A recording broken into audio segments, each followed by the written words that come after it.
DIY is a little different from usual in that I'm not entirely sure if it's going to work. It's an idea that I found on Pinterest, and the idea is popsicle stick bracelets. Basically, you take some wooden sticks, put them in boiling water, bend them inside a cup, and then you get a bracelet that you can decorate to your heart's content. So I went online and bought a pack of wooden coffee stirrers for about $3. I like these better than the popsicle sticks because they're a little bit thinner, so if the idea actually works, they'll look a little more grown up. So we're going to begin this DIY in the kitchen, and before you guys get super worried, don't worry, didn't break anything this time, everything's all good. So I turned on the stove and filled a pan up with water. Once that was just about boiling, I added the sticks, put a cover on it, and then left it to boil. Now, I found one pin that said to boil them for 15 minutes, one pin that said 30 minutes, and then another pin that said an hour. So I decided to just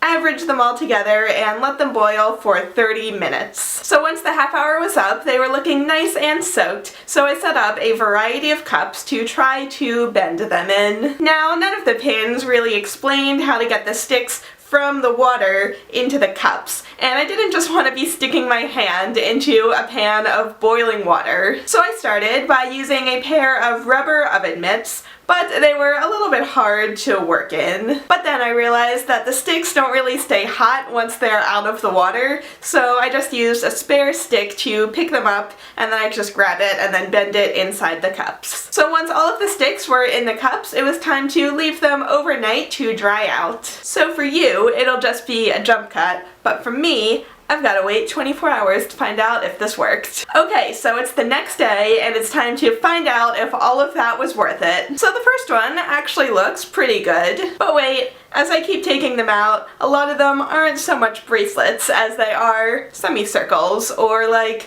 semi-curved pieces of wood. So it turns out that the only one that really worked is the one that was in the rim of the mason jar. And some of the ones that were further down in the cups didn't even dry out completely in the 24 hours, and so they just did not hold their shape at all. So I removed the ones that looked the least like bracelets, and now I have a couple left to work with. They kind of look like a headband for a doll, and they're definitely not gonna stay on my tiny little wrists, but I think maybe I can make it work. So I'm thinking that if I can attach a clasp to the bracelet, then it could maybe, you know, stay on my wrists. So I went ahead and attached a clasp to some jump rings, and then I also made a chain of 3 jump rings. And then I took some embroidery thread, tied it to the last jump ring attached to the clasp, and then put some glue down on the end of the bracelet and started wrapping the thread around it. And then when I got all the way around, I put down another dot of glue, and then I attached the jump rings. So then once all of the glue was dry, I could close up the clasp, and it was still big enough that I could just slide it onto my wrist,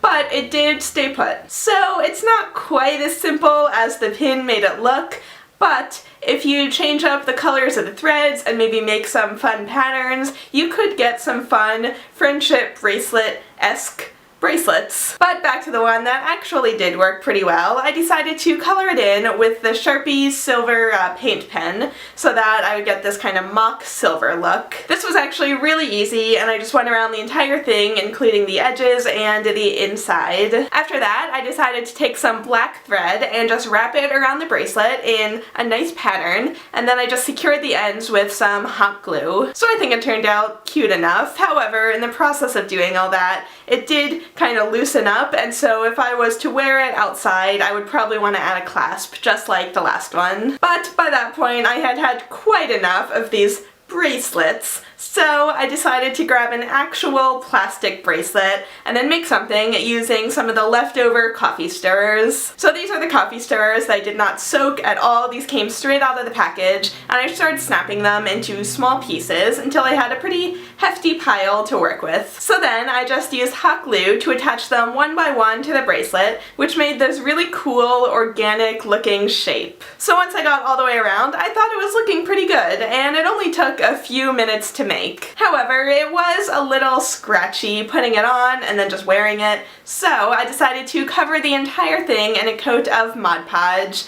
and I left that to dry for a couple hours. And then once it was dry, I had this wooden bracelet that I think came out way cuter and is way less work than those ones from Pinterest. So overall, I would probably recommend skipping this pin. If you really want to decorate some bracelets, just go to the dollar store, get some plastic or some metal ones for super cheap, and then you can go crazy decorating a bracelet that's not gonna lose its shape with everything you do to it. It's just a lot of work to boil the wood and then shape it and then wait a day, and then you only end up with something that looks kinda wonky looking. To be fair, they could make a nice base for friendship bracelets if you cover them all in different colors of embroidery thread and then you tie them on and you make a whole bunch. It might look kind of cool and hipstery and like something you would wear to a music festival, but you could also just braid some friendship bracelets like normal and then skip the extra step of boiling sticks of wood. So I hope you guys liked this little experiment.